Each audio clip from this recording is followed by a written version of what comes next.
burn. That slow grind in the morning when your body already knows it has to rush.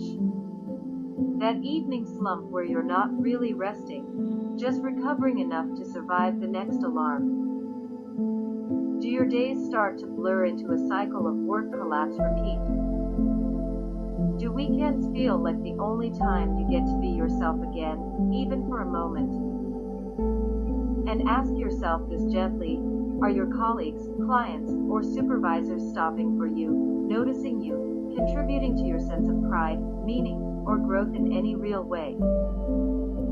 Because when the answer is not really, your body feels that absence. When you give more than you receive, when care only flows in one direction, when you're tired and no one steps in with a gesture of support, you're not just exhausted, you're at risk of burning out. But noticing this is not a failure. It's the first sign of self-awareness. It's your inner voice saying, I deserve a life that doesn't drain me. So good job in recognizing that internal signal. If not, you can peacefully write a gratitude note in your journal for how blessed you feel. But if you feel stressed and like the burn consumes you, in emotions like anger, resentment, jealousy, and stuff you should have sorted out but couldn't because of work demands, then do this exercise. Start with breathing and stretching to free flow. Let your tension dissolve and drink some water. Make sure you raise your hands above your shoulders to feel the stretch, and let your fingers tap or type in the air. Clear your throat, then say something you wish to do intentionally or sing it.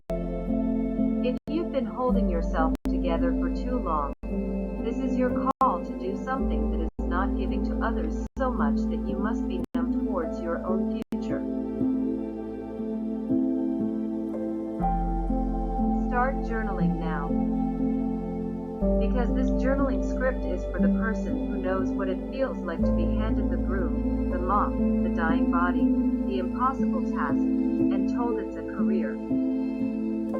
This is for the person who has been told to be grateful for a few dollars in exchange for their spine, their patience, their emotional labor, their sleep, their humanity. This is for you.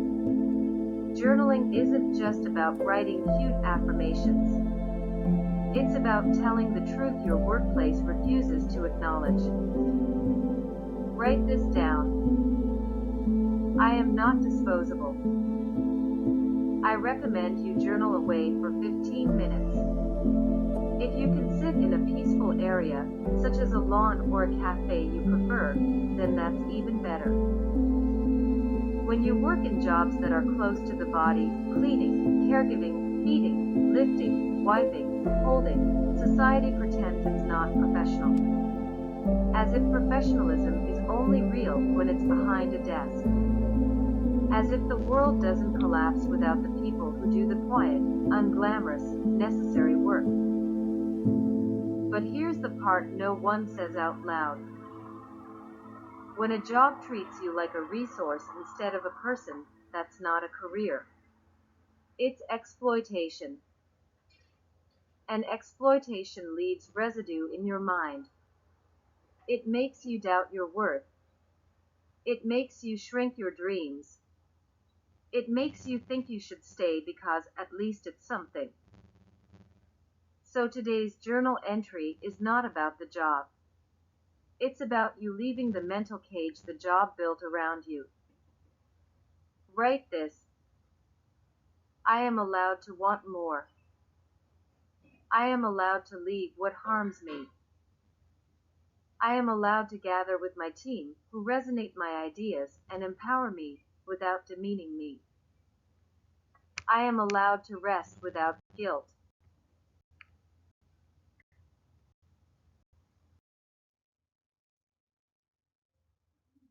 Now describe the moment and any realizations that a job was draining you. Maybe a day you quit, the day your body whispered, "This is too much." Now write how you can negotiate better for your health. A vacation, a pay rise, a better piece of equipment, flexibility to choose scheduled time. Can your friends co-work so that it is more morally supportive? What can make work better? When you write about why you gave so much, and now what you can have back, you also start to see what you need going forward. Workplaces where care goes both ways. Environments where effort is matched, not exploited. Roles where your humanity is seen, not used.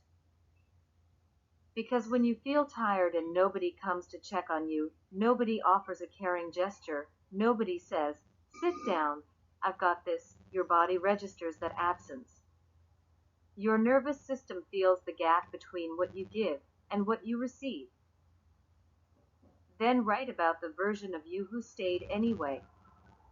Not to shame them, to honor them. They survived something heavy. How does your experience stack up to come to the present?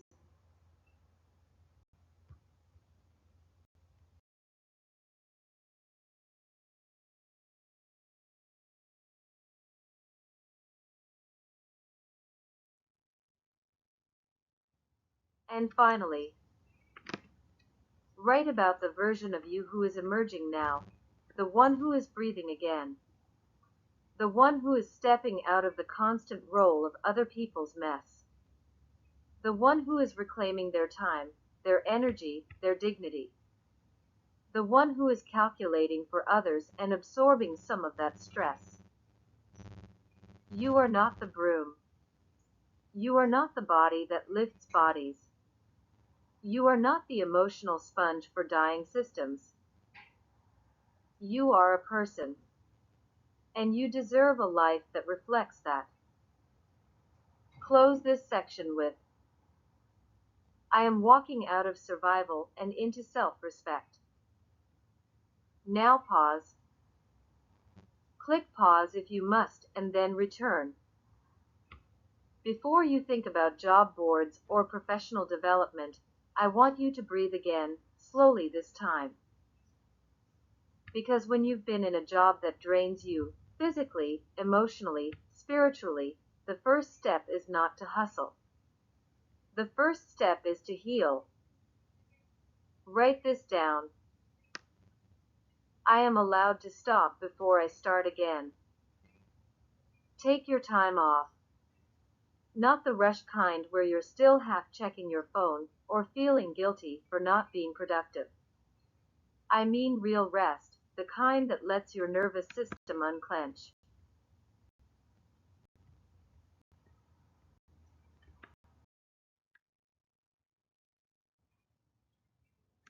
Ask yourself, what does my body need right now? What does my mind need to feel safe again? What does my spirit need to feel like itself? This is not indulgence. This is repair. Because burnout doesn't disappear just because you quit the job that caused it. Burnout lingers. It echoes. It tries to follow you into the next chapter unless you close the door gently but firmly. So journal this. I am rebuilding my energy before I rebuild my career. And while you rest, I want you to do something gentle. Sketch or write about someone you respect, a parent, a teacher, a mentor, even a fictional figure, someone whose presence invokes dignity, calm, and self-worth in you. Let them remind you of what you deserve. Let them help you connect the dots between who you are and who you're becoming. When you're ready, not rushed, not pressured, you can begin the next part. Redefine working conditions that respect you. Not perfect work. Not dream work. Just work that doesn't energize you. Write down what you will no longer tolerate. Unpredictable schedules. Poverty wages. Crunch timestamps. Emotional manipulation disguised as teamwork. Unsafe conditions. Guilt-based loyalty. long commutes in traffic, being treated like a tool instead of a person, toxic competitive performance culture. Then write down what you deserve: a living wage, stable hours, a staycation where you get to catch up with medical and fitness activities for annual checks, humane workloads, supervisors who speak to you like an equal, opportunities to grow, remote work, hybrid work, or a way to work in a location that respects environmental health, a workplace where your skills matter, healthful messages.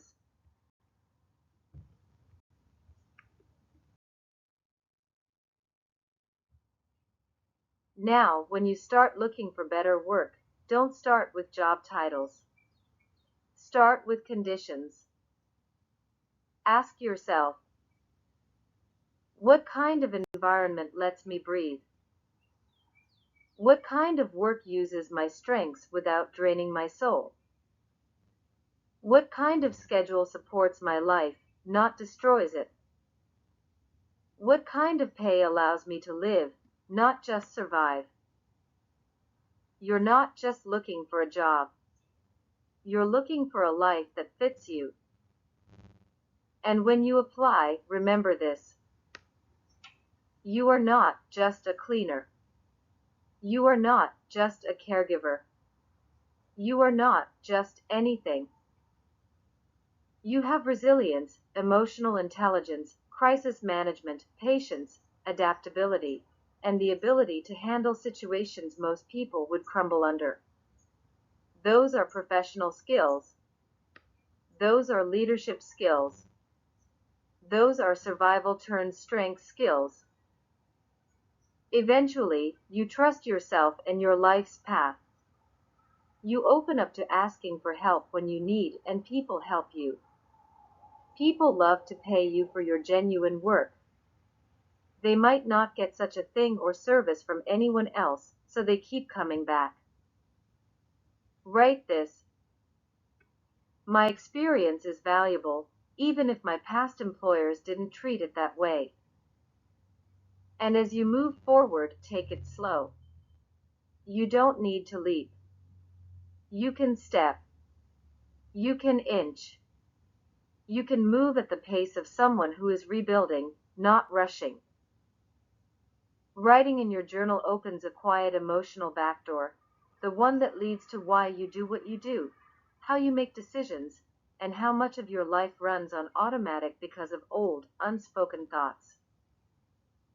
When you write, you unlock that backdoor and give yourself a chance to retune, realign, and return to your core foundation. Close this journaling session with: I am choosing work that honors my humanity. If it comforts you, say a prayer. If it grounds you, sit in silence. If it strengthens you, speak your truth out loud. And when you're ready, continue your personal script into rewriting your resume from a place of dignity, identifying red flags in job postings, choosing workplaces that won't exploit you, talking to people who work with dignity and earn living wages, rebuilding self-esteem through personal care, clothing, and presentation.